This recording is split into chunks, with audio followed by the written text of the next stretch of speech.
প্রিয় দর্শক, আজ কথা বলবো যে কোনো দুর্যোগ মোকাবেলায় কৃষিভিত্তিক সমাজ ব্যবস্থার বিকল্প নেই। এই কথাটা বলার অর্থ হলো, যারা ভারত উপমহাদেশের সেই স্বয়ংসম্পূর্ণ গ্রামের ইতিহাস জানেন, বিশেষ করে যারা সমাজতাত্ত্বিক স্টাডি করেছেন, যারা কার্ল মার্কস, এঙ্গেলস এইরকম বিষয় নিয়ে পড়াশোনা করেছেন, তারা অনেকেই জানেন যে তখনকার সময়ে এই যে স্বয়ংসম্পূর্ণ গ্রাম ব্যবস্থা ছিল, এই গ্রামগুলোতে লবণ বাদে সব কিছু উৎপন্ন হতো।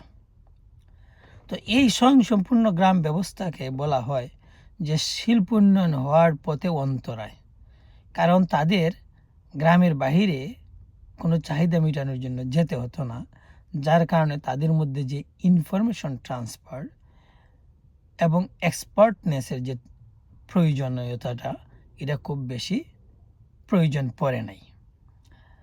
তারা ওইভাবেই চলেছিল। আর যেসব অঞ্চলে এই রকম স্বয়ংসম্পূর্ণ গ্রাম ব্যবস্থা ছিল না, তারাই শিল্পের দিকে ঝুঁকেছিল এবং তাদের অঞ্চলগুলোতে শিল্প বিপ্লব হয়েছে, যেটা আমাদের ফরাসি বিপ্লবের কথা বলি বা ইউরোপের বিষয়গুলো আমরা জানি। তারপর ধীরে ধীরে পৃথিবীর অন্যান্য অঞ্চলে, আমেরিকাতে আরও বিভিন্ন জায়গায় হয়েছে। তো আমি মূলত কৃষিভিত্তিক সমাজ ব্যবস্থার কথা আলোচনা করছি এই জন্য যে এই যে বর্তমান সময়ে যে ক্রাইসিসটা হচ্ছে যুদ্ধের কারণে, বিভিন্ন দেশের যুদ্ধ, সিরিয়াতে যুদ্ধ, ইউক্রেন রাশিয়া যুদ্ধ, পাকিস্তান আফগানিস্তান যুদ্ধ, ইরান ভার্সেস আমেরিকা, ইনক্লুডিং মধ্যপ্রাচ্যের আদার্স কান্ট্রি যে যুদ্ধ, এর ফলে সারা বিশ্বে কিন্তু ইনফ্লেশন তৈরি হয়েছে।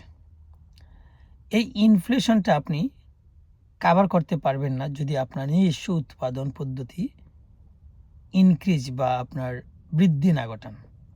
এখন এটি কিভাবে সম্ভব? এটা কৃষিভিত্তিক সমাজ ব্যবস্থা সম্ভব।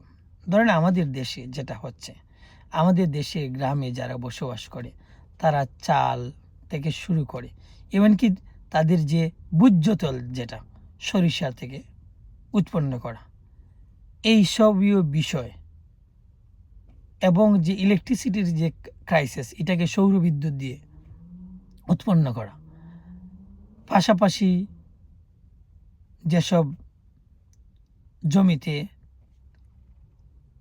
ধান হচ্ছে না, সেই সব জমিগুলোতে হয়তো সবজি চাষ করা যাচ্ছে, পুকুরে মাছ চাষ করা যাচ্ছে, তারপর আরও বিভিন্ন গবাদি পশু পালন করা যায়, হাঁস, মোরগ, গরু, ছাগল ইত্যাদি। তো এইটা যদি প্রত্যেক গ্রামের মানুষ খুব মনোযোগ সহকারে করে, তাহলে এই যে আন্তর্জাতিকভাবে বিভিন্ন দেশের বিভিন্ন যুদ্ধগুলো হচ্ছে, এর প্রভাব পুরোপুরি না কাটাতে পারলেও অনেকাংশেই মোকাবেলা করা সম্ভব হবে।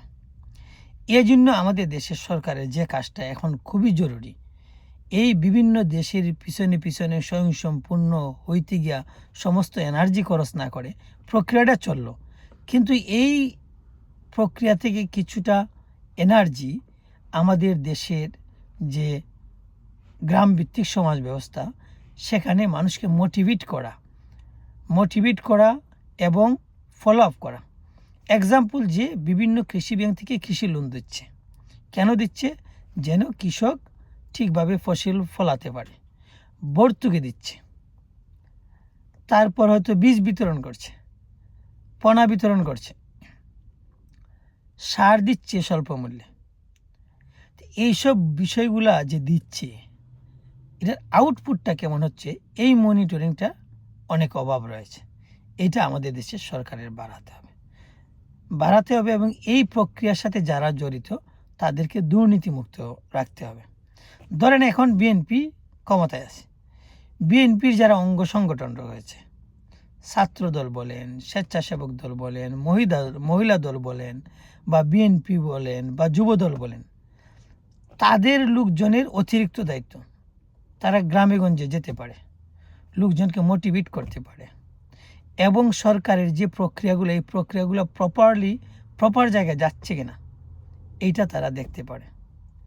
গ্রামে গিয়ে যে লোকটা কৃষিকাজ করতেছে, যে লোকটা খামার করতেছে, তার সাথে তার খোলাখুলি আলোচনা করা দরকার যে তার এই খামার করতে, কৃষিকাজ করতে কোনো অন্তরায় রয়েছে কিনা, থাকলে এইটাতে তাদের হস্তক্ষেপ করে তার অনুকূল পরিবেশ তৈরি করা দরকার। এইটা যদি না করে তাহলে এই যে যুদ্ধটা হচ্ছে, যুদ্ধের যে প্রভাব, এটা কিন্তু দীর্ঘমেয়াদী। আমাদের মতো তৃতীয় বিশ্বের দেশে কিন্তু দুর্ভিক্ষ দেখা দেবে, এটা কেউ আটকাতে পারবেন না। দুর্ভিক্ষ দেখা দিলে আইন শৃঙ্খলার অবনতি হবে, চুরি ডাকাতি রাহাজানি এগুলো বেড়ে যাবে। তো এইরকম একটা ঘেরাও করে পড়লে দেশের মাথা তুলে দাঁড়ানো তো দূরের কথা, দেশের মানুষের ওই দেশে বসবাস করাটাই কঠিন হয়ে যাবে। অন্য দেশের মানুষ তো যাওয়ার কথা বাদই দিলাম। এই ব্যাপারে সরকার, বিরোধী দল, এমনকি অন্যান্য দল যারা রয়েছে, সামাজিক সংগঠন, ব্যবসায়ী, সমাজের সচেতন মানুষ, সবার খুবই গুরুত্ব সহকারে এখনই মাঠে নেমে যেতে হবে। মাঠে নেমে গিয়ে সবজি চাষ, ধান ফলন, মাছ চাষ, পশু পাখি পালন, এই ক্ষেত্রে যেখানে পোনা বিতরণ দরকার পোনা দেওয়া, বা যদি কোনো উদ্যোগ নেওয়া যায়, ধরেন একটা ইউনিয়নে পোনা পাওয়া যায় না, এখানে কোনো উদ্যোক্তার জন্ম দেওয়া যে পোনা উৎপাদন করে সারা ইউনিয়নে ডিস্ট্রিবিউট করতে পারে। কোনো ইউনিয়নে যদি প্রপারলি বীজ ঠিক মতো না পৌঁছে, ইউনো, টিওনো, জেলা প্রশাসক সাথে রাজনৈতিক নেতৃত্বের মধ্যে একটা লিঙ্কেজ তৈরি করা, তাহলে এটার একটা আউটপুট ভালো পাওয়া যেতে পারে। আমি যেহেতু বিএনপি ক্ষমতা, বিএনপিকে স্পেশালি বলবো, নির্বাচনের সময় আমি দেখেছি বিএনপির কিছু নেতৃবৃন্দের স্ত্রী এবং কন্যা সন্তানের বক্তব্য, কে কীভাবে নেবে আমি জানি না, এই স্ত্রী এবং কন্যা সন্তানের বক্তব্যগুলো আমাকে অনেক আকৃষ্ট করেছে।